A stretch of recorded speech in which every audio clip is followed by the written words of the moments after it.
V Slovenski ljudski stranki začenjamo serijo obiskov po volilnih enotah.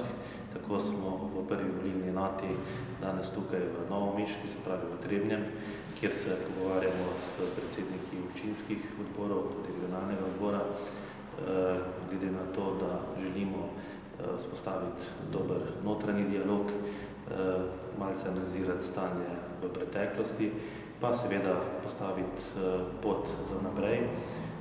Vemo, da smo v letu 2014 šli skozi 3 volitva. Moram reči, da smo bili izredno uspešni na evropskih volitvah. Imamo prvič izvoljenega evropskega poslanca, Francija Bogoviča, da se nam je zalomilo na državnozborskih volitvah, pa vendarle smo se skozi lokalne volitve ponovno vrnili na ta politični prostor. In v tej volilni enoti je ena od močnejših volilnih enot Slovenske ljudske stranke. Sem prepričan, da nam bo uspelo tudi rezultat izboljšati. Mogoče lahko poveste, kaj te spremembe na vrhu SLS-a pomenijo, recimo za to 6. volilno enoto? Mi smo na kongresu seveda izbrali novo vodstvo. Tudi iz tega področja so predstavniki tako v izvršilnem odboru kot v ostalih organih stranke. Mi smo si zadali usmeritev, da smo moderna, odprta, široko odprta, desnosredinska stranka z programom, s katerim želimo nagovoriti najširši krog volivk in volivcev, državljank in državljanov Republike Slovenije.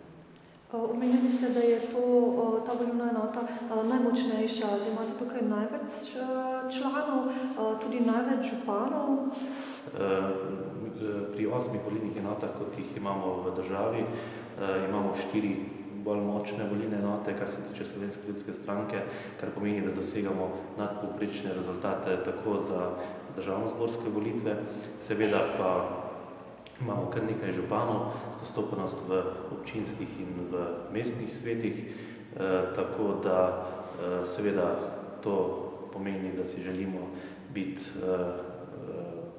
dober člen v lokalni skupnosti, kot tudi v državi in z svojim dobrim delom, z rešitvami, ki jih imamo tako za državo kot za lokalne skupnosti, izboljšati rezultat tudi v naslednjih korakih. Mogoče še eno vprašanje, če ste se mogoče kaj pogovarjali o teh projektih, kateri so ključni za to območje?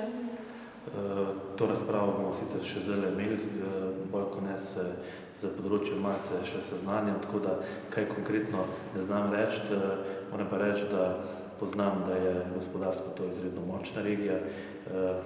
Tukaj so izredno močna podjetja, ki pomenijo tudi močno gospodarsko moč države in prav gotovo močen vezni člen v državi.